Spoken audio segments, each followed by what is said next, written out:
Alright, hello everybody, this is Omar with Bay Area Property Exchange. I wanted to go ahead and make a video about why you should start the process now even though you are in a lease. So I just want to make this video because a lot of people, they think they're not ready now and they say, oh, I gotta wait another year, I have to wait 2 years. But really it's not the case. You can start the process right now. Now the home buying process, it is variable, so everything depends, but I've seen people go as little as 1 month and boom, they're in a house. I've seen people do it as slow as 6 months. So let's just go ahead and get into it a little bit. Alright, I got some information, but I'm going to prove that really it's more beneficial for you to just purchase a house. So give me one moment, I'll get everything set up and then we'll talk about it. Alright everybody, so let's get into it here. Alright, so here we go. Right, I wanted to do a little bit of a comparison, okay, as to number one, why you shouldn't wait to get a house. Don't renew your lease. Do not wait too long before you get the process started. It's very simple, very easy to qualify for a house. Very simple, very easy. Try not to overthink it and think you need a whole bunch of money. Give somebody, a professional, a call like myself. I'm happy to help out and I'm happy to answer any of your questions. So please feel free to like, comment, share, ask any questions that you have here, and I respond pretty quickly. Alright, so here are some properties. I wanted to compare a client of mine that I had. Here is, right here, I will kind of mark this up for you. Here's just a copy. I didn't want to put their property address and stuff, but here is how much they pay a month. $1,300. That's it. And this is how much money they had to bring to the table. Cash to close, $733. That's probably less than what you would have to pay for a deposit at an apartment. So they're paying less money and a month, and they only had to pay $733. So let's just look at. Let's compare, right? This was sold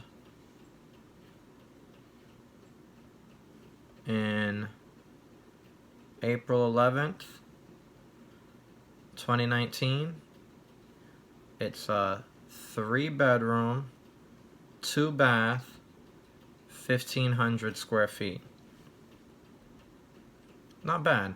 And I mean, if you were to see the backyard on this place, it's huge. Has a nice, it's fenced in. It has a shed, a fully powered shed in the back, workshop. I mean, it's amazing. So they literally pay under $1,300 a month for this. And I want to say they contacted me February-ish time frame, and we were able to close by April. So within 2 months we were able to close. Might have been January, towards the end of January. But very fast. So let's look and see what we have available. This is around the same area where they are at. We've got a 3-bedroom, 1-bathroom house for $1,200. So, hey, look, it looks to be a little bit cheaper. Let's see how big it is. They don't say. So, they don't really say. I can tell you right now that the house that I had helped sell was much bigger than this, just from these few pictures. So it might be more, might be less. But okay, let's look at this one. $1,100 a month, but it's under 1,000 square feet. So this one was 50% bigger, but it wasn't 50% more. It was only $200 more a month. So that's not bad. And it had a huge backyard. Now we look at this one, 3-bedroom. This is probably very comparable. 1,600 square feet. So just a little bit bigger, and it's a little bit more a month, about $100 more a month. And remember, you're not owning it, so you are not owning it. It's 1,800 square feet, a little bit bigger, okay? But you're talking about $300 more a month. Now, if you need a property that big, that's fine. I mean, hey, look, I can help you find a 4-bedroom for that price monthly, maybe even a 5-bedroom. That's a lot more upgraded than this. But, you know, in all fairness, this one has a pretty decent sized backyard. Theirs is definitely bigger. Then you have another one here, $100 more a month. And it's 200 square feet smaller. So you let me know. Let me know in the comments. Hey, is this a good deal? Is it better to rent than to buy if all things are the same?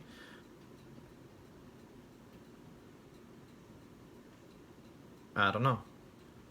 They don't say the lease terms on here. So more than likely most places want some sort of deposit and 1 month rent up front. So you're probably going to be looking at, if this is $1,400 almost, probably going to be looking at, I don't know, anywhere from $2,400 to $3,000 down just to move in. My clients definitely paid much less than that. So the other topic comes up about, you know, hey, how much is it to break your lease, right? Breaking your lease is certainly something that you should consider doing, or just waiting, right? But start the process now. If you're within 6 months of your lease ending, I would say start the process now, and here's the reason why. First thing you want to do is, of course, get pre-qualified. Now, most people are very hesitant about pulling credit. And that's a good concern. I mean, you want to protect your credit. You don't want to have it pulled multiple times. So here's what I would say. Talk with someone first, okay? I'm always available. Give me a call, text me, write me on Facebook, and let me know, hey, here is what I'm working with. Here's approximately my credit score. Again, credit scores, if you're looking on Credit Karma, they aren't always accurate. But it'll give us a good indicator. This is approximately my credit score. This is approximately how much money I make. And this is where I'm wanting to buy a house at. And this is how much money I have down. Or I have no money to put down. Right? We can work with you. We can help you find a first-time buyer program.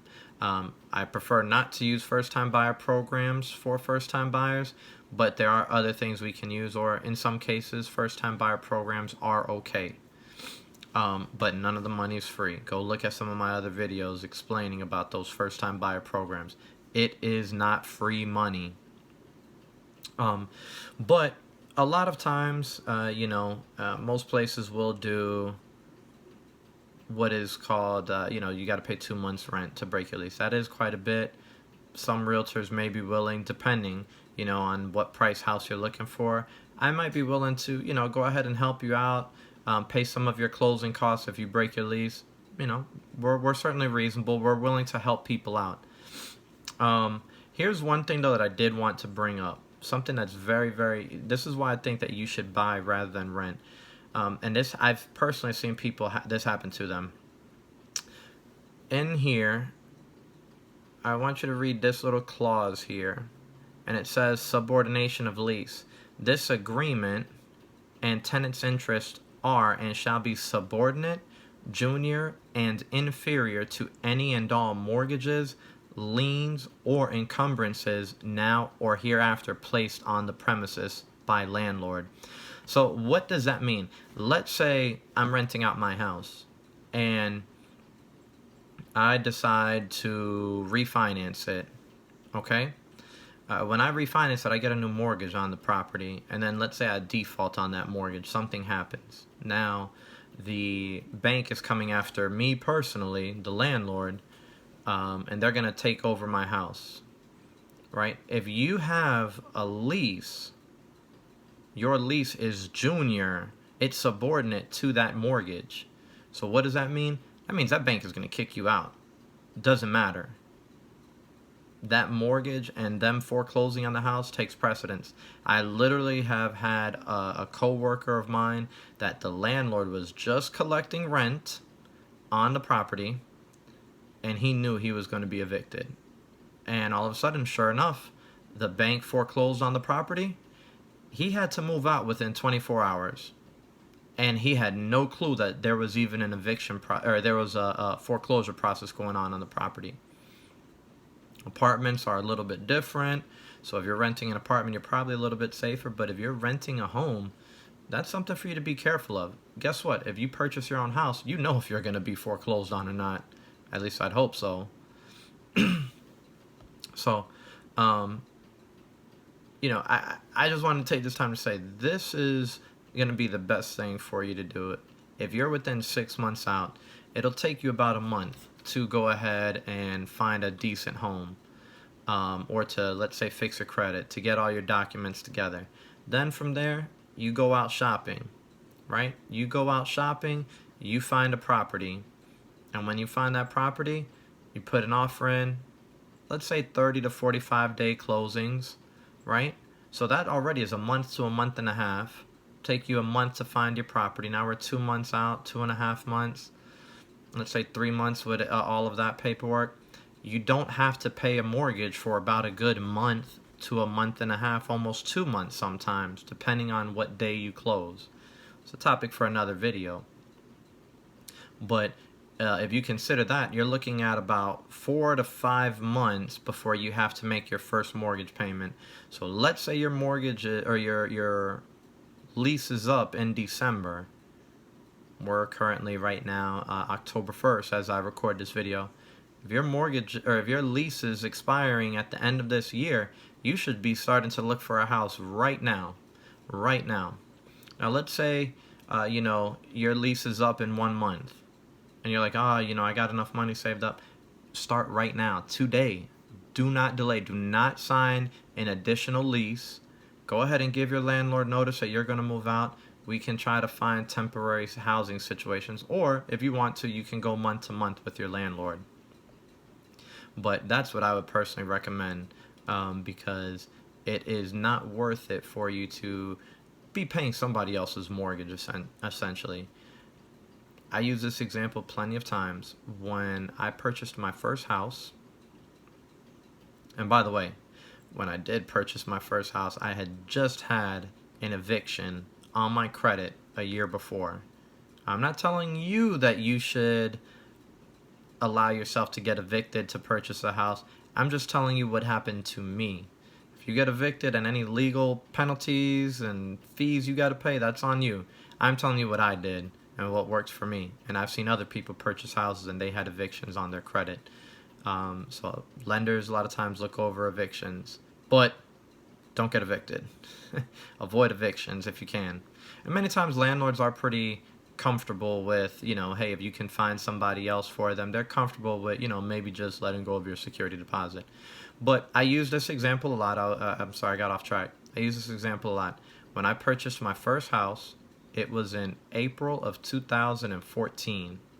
I sold it in October of 2017. So that's 42 months when I sold that house, and I was paying $1,000 a month for that house. When I sold that house, I made $42,000 from selling it. And that's before I became a realtor. That's paying another realtor's commission, paying all my fees. I actually had about $60,000 in equity, but I made $42,000 from selling that property. Why do I bring this up? It's because I was paying myself. I was paying myself to live there. When I sold the property, I made all my money back. So I would encourage everybody to purchase a property rather than leasing a property. If you have any questions, please feel free to ask. Again, this is Omar, and I hope you guys have a great day.